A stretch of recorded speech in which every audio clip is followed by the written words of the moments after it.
Hey, good morning. Disclaimer before we get started on today's video. I managed to lose all of the GoPro footage for March the 28th. Fortunately, I suppose all the work that was done on the 28th had been done previously back in December. That work was all about basically just getting the right side of the horizontal stabilizer back to where it had been previously. So in today's video, we'll pick up the following day where we go do the same thing to the right side. Second disclaimer, yes, my eye does hurt. I was out working the weed eater and caught something. Um, Today is Thursday, May the 4th. So, you know, anyways, here we go. The 29th of March, the right side of the horizontal stabilizer. Good morning. Today is Wednesday, March 29th. Yesterday went pretty well. I got a lot done on the horizontal stabilizer. If you recall, I had to kind of get everything organized and reset where I was because it's been so long since I've worked on it. The right side of the horizontal stabilizer, I had to this point previously, but when I messed up the upper reinforcement splice angle, that meant that this all kind of had to be somewhat done again because it ties into both sides of the horizontal stabilizer. But the things that I had to do yesterday to kind of get it all going was to remake that part, which I showed you. That went really well and much more easily than it had previously. Experience is a great teacher.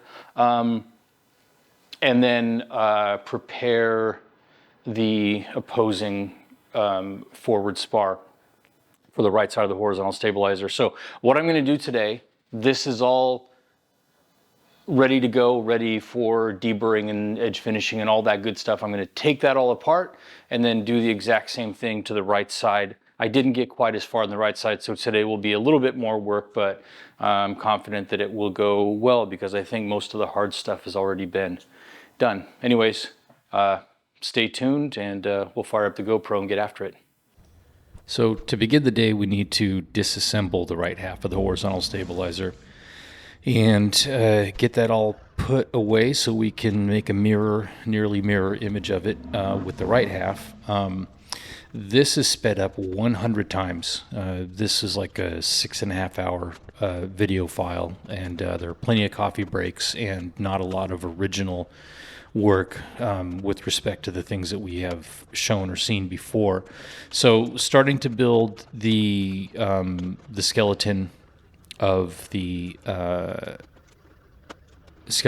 right side of the horizontal stabilizer. What you saw me doing there was getting it assembled because there are some holes that need to be match drilled, and then disassembling it to do a little bit of edge finishing on the new portions of the spar, and then getting it all buttoned together. And you'll see that I put a rivet in every single available hole once I get this thing kind of lined up, because there are a number of holes that are not present either in the forward spar or the two inboard ribs. And so I want to get this thing as tight and square as possible, and then insert the two inboard ribs, and you'll see me do that in a minute. And those have to be, once you're satisfied with the position, clamp down and then use the skin to match drill the holes into the flanges, because those flanges don't have any holes in them yet. And that's what I'm doing right here. And then you also notice there are no clecos in that inboard portion of the forward spar. Those also, once this is done and clecoed in, then those holes all need to be match drilled to the forward spar. Then, and you see me using that 12-inch drill bit right there to drill through. You need to drill that whole match drill that whole sandwich, and you have the aft flange of the forward rib, then the splice angles, then the spar, then the reinforcement plate, and then the forward flange of the aft rib. So you really need to be careful about making sure that all of those are sitting, that sandwich is flush and held together tightly, which is where clamps and wood blocks and creative angles come in. But it was done successfully, so now you see me doing the match drilling of the spar. And then what you'll see me do is sort of take out every other rivet so that I can final size drill everything, because this skin and assembly had not been final size drilled yet.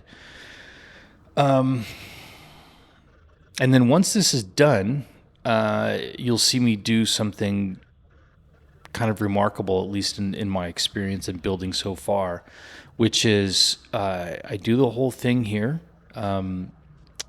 shifting all the rivets so that I can get every other hole reamed out, shift them again, disassemble the whole thing. And then the remarkable thing, the thing that I don't think we've ever seen before, is that at the end of this workday, I actually clean the shop. I don't know what inspired me to do that. Usually I have to clean the shop before I start work in the morning, but yeah, for whatever reason, maybe I was feeling good that work went well and I didn't actually ruin any parts this time on the assembly of the horizontal stabilizer. So I think at this point, once this is all taken apart, all that's left to do here is, after that whole assembly's done, then you finally get to do some match drilling on the splice angles where they made up sort of down the line of the spar. But yeah, that'll do it for this one. Thanks for watching. A like and subscribe would be nice.